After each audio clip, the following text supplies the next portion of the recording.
So this is a video on how to check if a hydraulic cylinder, if it's a cylinder bypassing or if it's a valve. So what you want to do, and it's easier if things have a JIC fitting on there, but you can get a cap at a hose supplier. You want a male and a female cap. And what we're going to do is on a cylinder, when you have to think of it this way, there's a piston on the end of this, and there's more force on a cylinder pushing down than going up.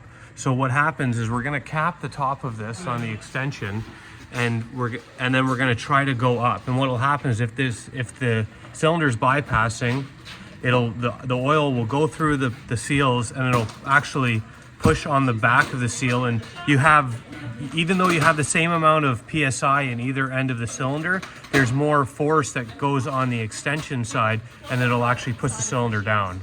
So we're going to try that out, and that's how you try quickly if it's a valve or if it's a cylinder seal. So what you want to try to do is, and this works well if there's a bail in there or whatever, but put it in the middle of the stroke on the cylinder, and you don't want to be all the way up at the top. So before you shut the hydraulic pressure off, put the ram in the middle of the cycle. So that's got a cap on it, and we're just capping this. Okay, so the top's gonna turn this on, and we're gonna go up. So you see the cylinder is actually moving down, so that's telling the big stop. Okay. Take a balance step.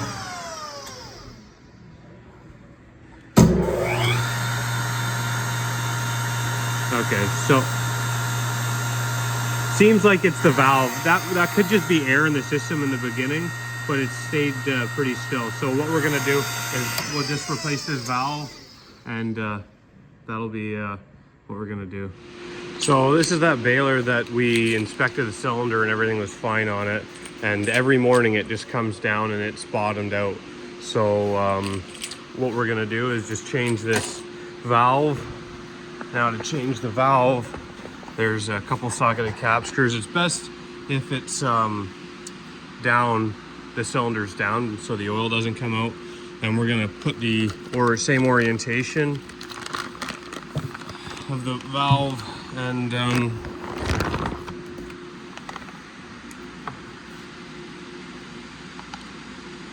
so this is what we're going to do. Another thing on here, so this is a 4-3-way, so it's got 1, 2, 3, 4 ports. It's got 3 different positions. It's a spring loaded, so on the either end there's a spring loaded. This is a solenoid controlled.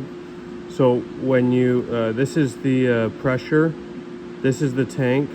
So what happens is it goes around right to tank, and both valves in the center position when it's spring detents in the center closed. So this is how it's leaking right now, is in this position.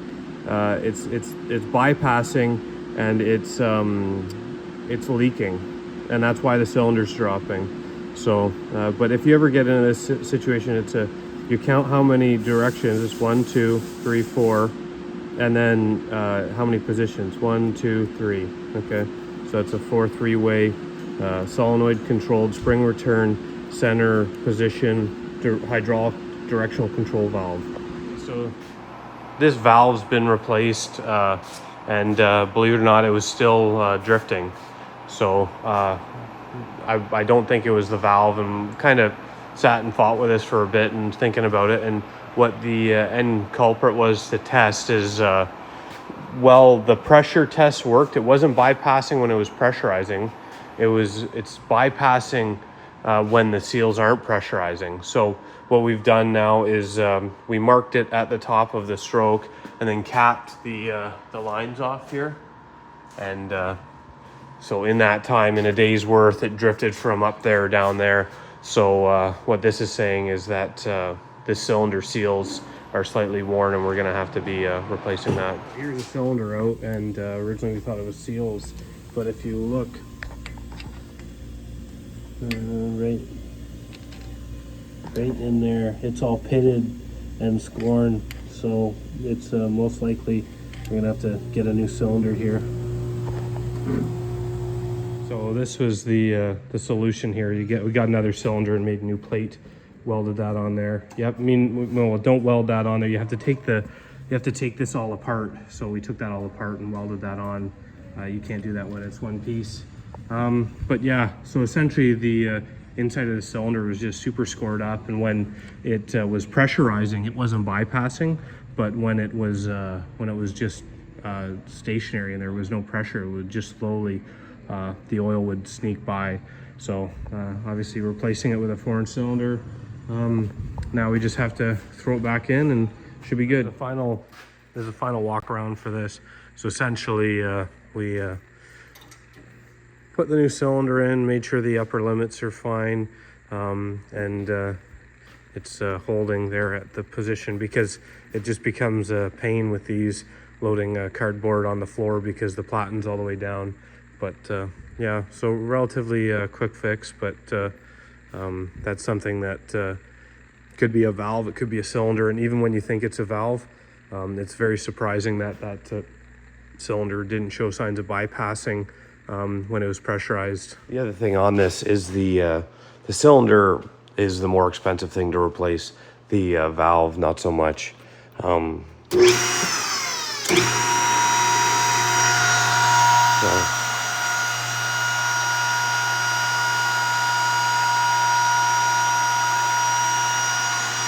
we want to make sure these are fairly square, because what will happen is the platen can be skewing that cylinder, and what will end up happening is you'll end up blowing your seals fairly quickly. So just something you want to keep in mind. We had to put a couple shims in there to make it so the platen's not putting extra force on the rod.